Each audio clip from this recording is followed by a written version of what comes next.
This is Jeff Campbell. Today is December 16th, 2015. I'm interviewing Alton Allman for the first time. This interview is taking place at the Interurban Railway Museum in Plano, Texas. And the interview is sponsored by the Plano Conservancy for Historic Preservation.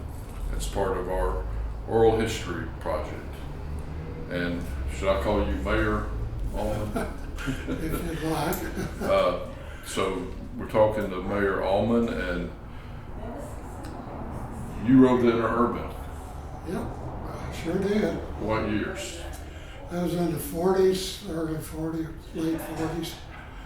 I was in high school over here, and we rode the Interurban down to Victory.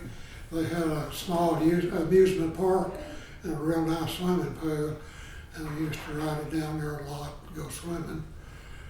And then I've ridden it to McKinney, but no further than that.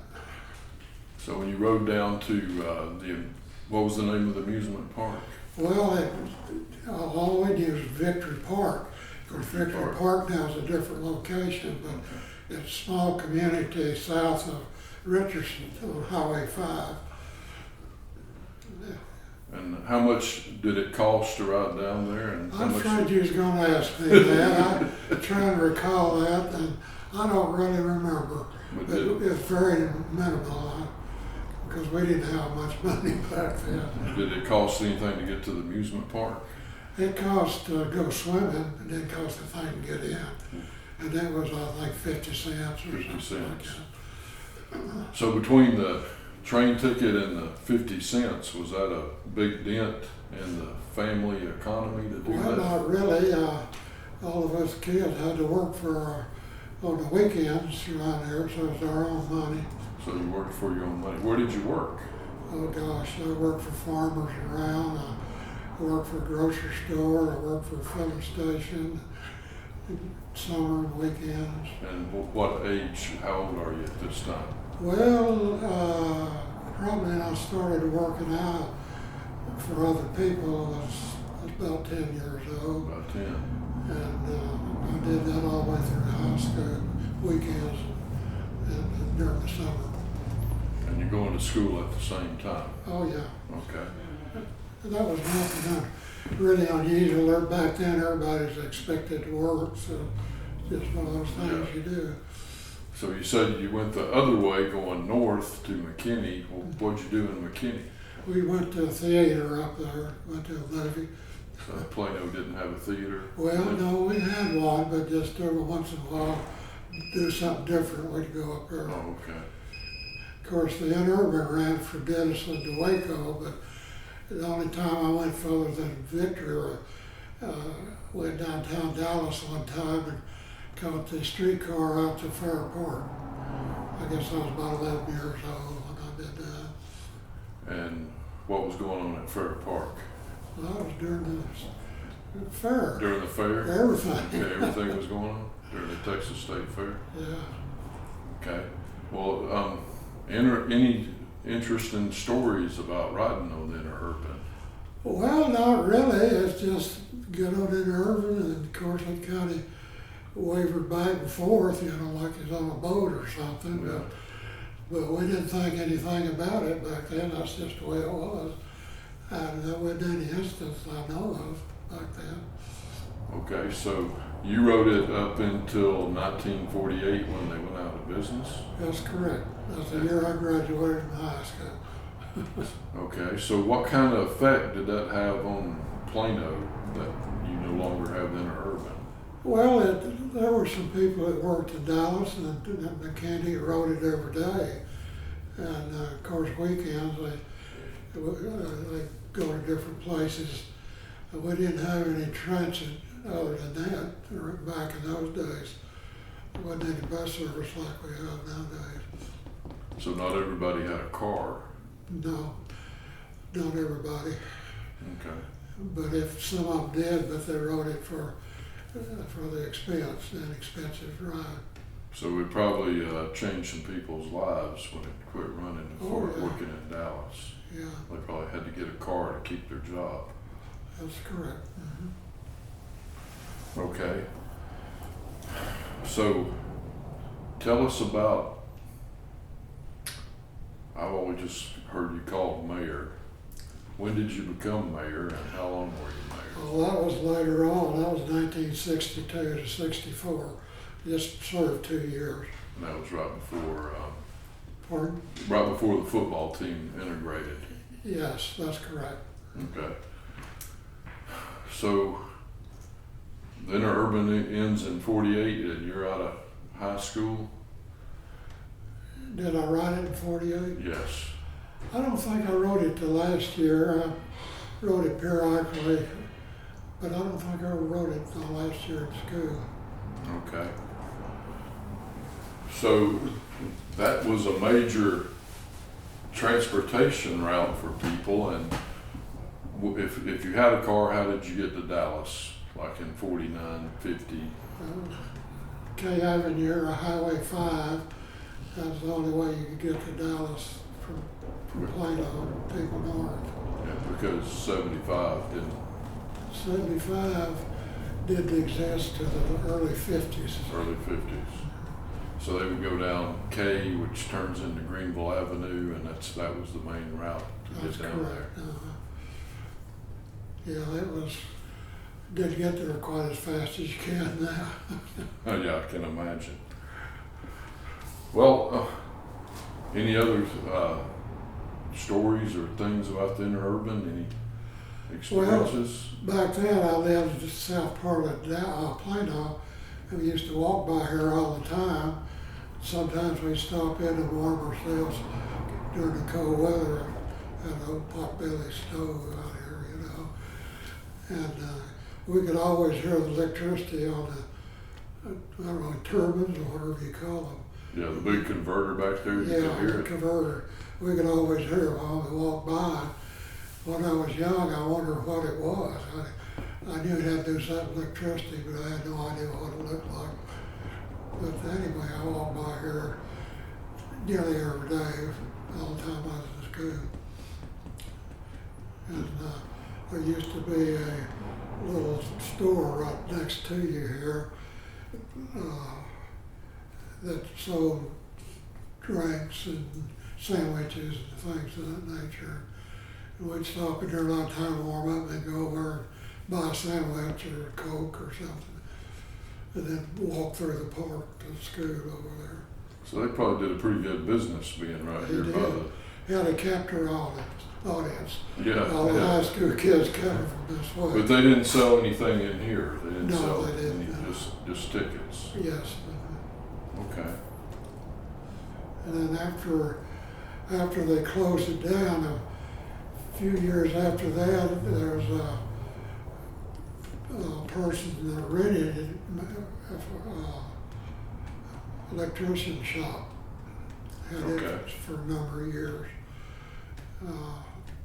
I don't recall what happened to it after then. Long gone by then. I heard it was before Russ and Maggie got involved, it was a lawnmower repair shop. Probably was. I don't really So know. electrician had it as a shop after, Yeah. okay. Yeah, in fact, he was a classmate of mine, Treating I know. Really? And right after he got out of school and got his electrician license, he rented this place. And I don't recall how many years, but it was 4 or 5 years, something like that. Well, going back to the state fair, was it pretty crowded? A lot of yeah. people, yeah. Did you have to people have to wait on another train because you only had the one car? Well, didn't have to wait too long, but of course out at Fair Park, everything was crowded. The tradition around this part of the world to go to state fair all the time, you know. And high school used to drive us down there in the buses back then, and also Fort Worth to the stock show. But every once in a while we get some of us would get on the interurban and go to Victor or go out to Fair Park. I guess you could have You could ride the interurban all the way to the stock show in Fort Worth. No, not back then. You couldn't go to Dallas and change and take the one. You might could have, but we never Okay. did. Never did that. Because we, like say, the high school bussed us over there, Okay. so it was one time a year. But riding the interurban down to Dallas to get to Fair Park, you had to get on a trolley, Yeah, we had to transfer off to a streetcar streetcar. and go to Fair Park, and of course kind of reverse coming back. But it did seem like a big deal back then. You didn't have to wait very long. How big was the streetcar compared to the interurban? They was a little bit smaller than A that, little but smaller. not much. Not much. Okay. Well, let's, how in the world did you become mayor? By default, I think. I don't know. I was one of the charter members of the junior JC group, and back then there's a lot of people didn't want Plano to grow, and there's a lot that wanted Plano to grow. And of course, being a JC and full of young and full of vitality, we decided we wanted Plano to grow, and so we got out and decided somebody in our organization ought to run for mayor, and somehow let them talk me into it. And of course, I grew up here and everybody knew me, so it gave me one leg up on my opponent and got elected mayor. So that's really right before Plano really booms, right? Yeah, it was small back then. This was in 62 to 64. We had a little less than 10,000 people back then. Plano City limits stopped out over 75 is right now. So, Really? Wow, okay. So it was a small community, Mm-hmm. an agrarian community. Everything revolved around the farm people back then. Completely different now, Yes, it is. totally. And like I said, especially when he came through in early 50s, and that kind of started the growth. H.L. Hubbs and some other people bought a lot of land, and down north over here across the creek was the first community, and then the second one was out east Plano. So what was your biggest problem when you were mayor? Well, I guess the biggest problem is learning how to be mayor to start with. But there was a lot of people that was anti-growth type of mindset. They'd come up and complain about this or that. And then there was a bond issue that we got passed, thank goodness. And the biggest problem for me, our city judge got ill and was out for 6 months, and the charter back then said the mayor takes his place. So I had to be judge for 6 months, and that was quite an experience. So that was a lot of fun. Yeah, it wasn't all bad back then. We didn't have a lot of crime. It was mostly speeders and drunkards. So- People drank a lot, you know. No major No major stuff. A fist fight or once in a while, but back then that life was pretty innocent, you know. Us kids roamed all over the countryside, never gave a second thought about anybody bothered us. And of course, most everybody knew us or knew of us, so it was quite different than what it is today. So after 64, did you decide you didn't want to be mayor, or did you run again, or? Well, I had an opportunity to be an elementary principal, and I knew the two wasn't compatible. Yes. So I was the first principal at Meadows Elementary School, East Plano.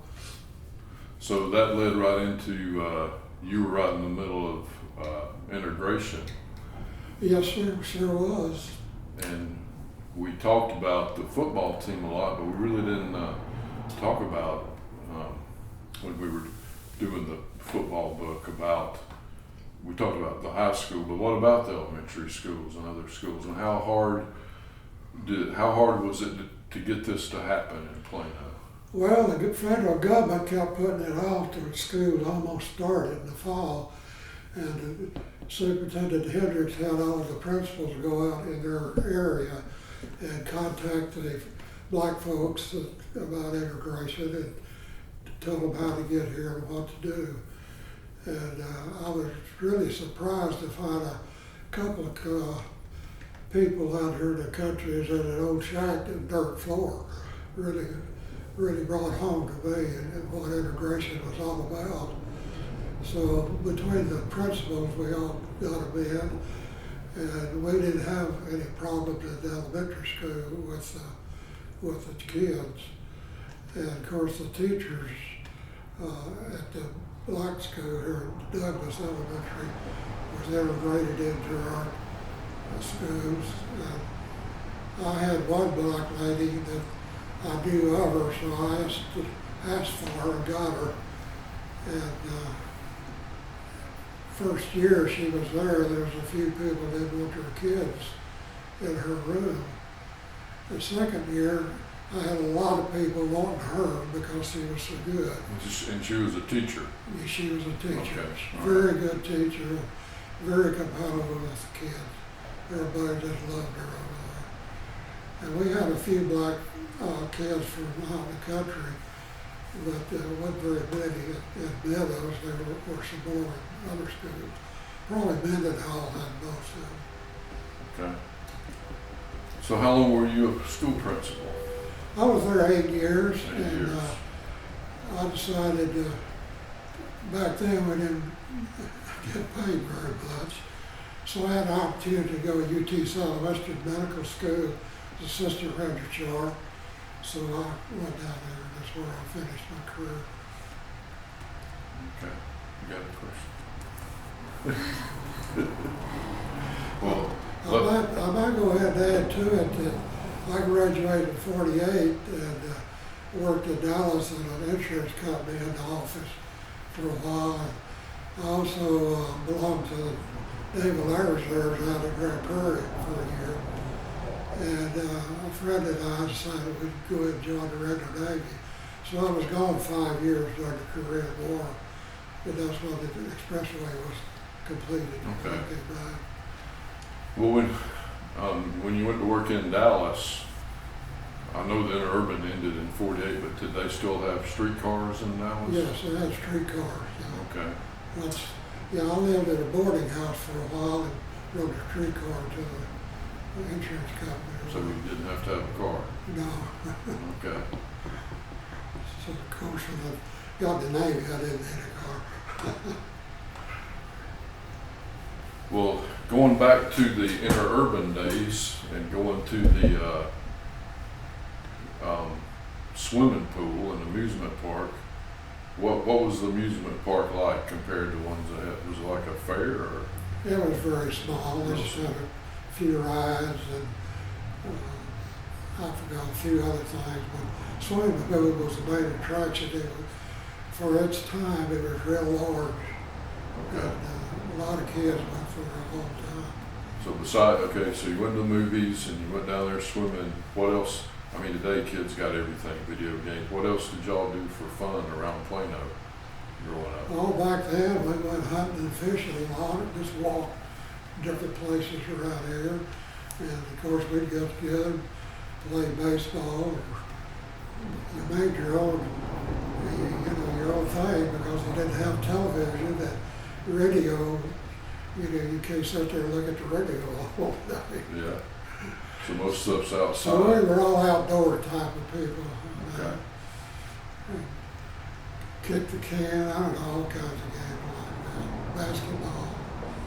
So when did TV show up in Plano? Did a few families or? It was in the 50s. It wasn't until the Yeah. 50s.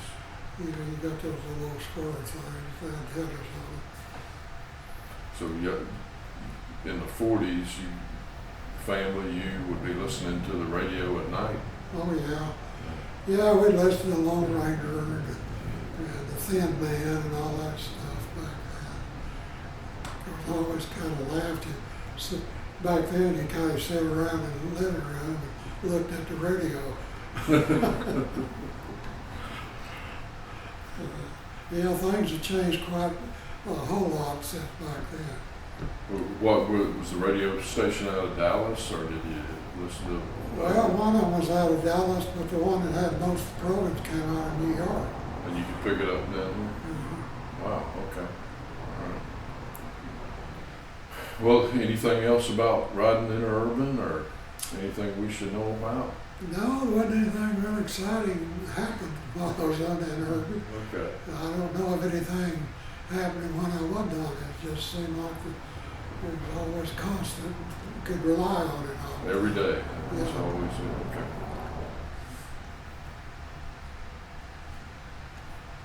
Well, I guess that wraps it up. Well, I hope I helped a little bit. Yeah, we can use that. I didn't Seems so know. long And one now. thing, what was the name? It was Vickery Park. It's called Victor Park back then. It was Okay. just south of Richardson on Highway 5. All right. And that's the only way you could get to Dallas, so they got quite a bit of activity through And there. it's totally gone now, right? Yeah. It's not- okay. Yeah. Well, thank you for coming in today. Well, Appreciate thank it. you. I appreciate it. Thanks.